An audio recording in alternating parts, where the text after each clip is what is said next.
আসসালামু আলাইকুম। আজ 11 অক্টোবর। আজকের প্রধান প্রধান শীর্ষ খবরগুলি অনেকটা কিছুটা আগের মতোই আছে, কিছু পরিবর্তন হয়েছে। মূলত গাজার খবরের প্রধান, কিন্তু খবরের পরিবর্তন আসছে। মানুষ আনন্দ করতেছে, ফুর্তি করতেছে, উদ্বাস্তুরা বাড়িঘরে ফিরতেছেন, দক্ষিণ অঞ্চলের গাজা থেকে উত্তরাঞ্চলে ফিরতেছেন। ইসরায়েলিরাও আনন্দ করতেছেন, বন্দি যারা, যেসব ফ্যামিলির লোকজন বন্দি আছেন, ক্ষতিগ্রস্ত হয়েছেন বা শান্তিপ্রিয় মানুষ, তারা আনন্দ ফুর্তি করতেছেন। এটাই বিশ্বজুড়ে ছড়াও করে প্রচার হচ্ছে। টাইমস অফ ইসরায়েল জানিয়েছেন, ট্রাম্প আশা করছেন সিজফায়ার দীর্ঘস্থায়ী হবে এবং হামাস শীঘ্রই সোমবারের মধ্যে বন্দি মুক্তি দেবে। জেরুজালেম পোস্ট লিখেছে, ট্রাম্পের নজর সোমবারের দিকে, অর্থাৎ বন্দি মুক্তির দিকে। বন্দীদের আত্মীয় স্বজন অধিক আগ্রহ অপেক্ষা করতেছেন। বন্দি বিনিময়ের ক্ষেত্রে ফিলিস্তিনিরা বলতেছে, বন্দি বিনিময়ের ক্ষেত্রে তারা কোনো ছাড় দেবে না এবং চুক্তি অনুযায়ী কাজ করবে। ইসরায়েলিরা বলতেছে, বন্দি বিনিময়ের ক্ষেত্রে আগের চেয়ে ছাড় কম দেওয়া হয়েছে, তুলনায় বন্দি কম, ইসরায়েলের পক্ষ থেকে কম বন্দি ছাড়া হবে। গার্ডিয়ান পত্রিকা লিখেছে, দক্ষিণ গাজা থেকে উত্তর গাজা দিয়ে মানুষ প্রচণ্ড গতিতে যাচ্ছে, হাজার হাজার মানুষ। ওয়াল স্ট্রিট জার্নাল লিখেছে, চীনের উপরে আমেরিকা নতুন করে শুল্ক আরোপ করতেছে, আরও 100% শুল্ক আরোপ শুরু করেছে।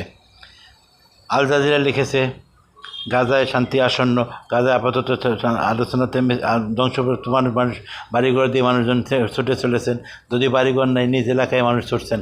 আল মায়াদান লেবানন ভিত্তিক পত্রিকা লিখেছে, প্যালেস্টাইনরা বিদেশিদের কাছে মাথা নত করবে না, বিদেশিদের কাছে প্রস্তাবকে তারা রিজেক্ট করতে শুরু করছে। আরব নিউজ লিখেছে, যুদ্ধবিরতি চুক্তি বলে উল্লাস করেছে আরব প্যালেস্টাইনরা, সেটা রিপোর্ট করেছে। হাজার হাজার মানুষ বাস্তবরা মানুষ ঘরবাড়ি ফিরতেছে, রিপোর্ট করেছে। সিরীয় পররাষ্ট্রমন্ত্রী, আরব নিউজ আরেকটা রিপোর্ট, সিরীয় পররাষ্ট্রমন্ত্রী অনেকদিন পর লেবানন সফর করছেন। আসাদ সরকার পতনের পরে তারা বলতে শুরু করেছেন, অতীতে ভুলভ্রান্তি ফেলে আমরা এগিয়ে যাব। ভারতের আনন্দবাজার পত্রিকা রিপোর্ট করেছে যে ফ্রান্সের প্রেসিডেন্ট ম্যাক্রো তার পদত্যাগকারী প্রধানমন্ত্রী সেবাস্টিয়ানকে আবারও প্রধানমন্ত্রী নিয়োগ দিয়েছেন। আনন্দবাজার আরেকটা রিপোর্ট করেছে যে তালেবানরা ভারত সফরে এসে পাকিস্তানের দিকে আঙ্গুল তুলেছে। আফগানিস্তান নতুন করে সন্ত্রাসবাদ হামলা হওয়ার পিছনে পাকিস্তান জড়িত, তালেবানরা এটাই বলতে চাইতেছে। আমাদের বাংলাদেশে আজকের পত্রিকা রিপোর্ট করেছে, উপকূল ধরে গাজারবাসীরা হাজার হাজার মানুষ উপকূল ধরে উত্তর গাজার দিকে যাচ্ছেন। ইত্তেফাক রিপোর্ট করেছে যে পুলিশের উপরে হামলার পরিমাণ গত 14 মাসে অনেক বেড়ে গেছে, তাই পুলিশদের নিষ্ক্রিয়তা তার অনেক কারণ আছে। গত 14 মাসে 195 বার পুলিশের উপর হামলা হয়েছে। আর একটি রিপোর্ট আসছে গার্ডিয়ান পত্রিকার, যে নোবেলের শান্তি পুরস্কার পেয়েছেন ভেনেজুয়েলার বিরোধী দলীয় নেতা মারিয়া।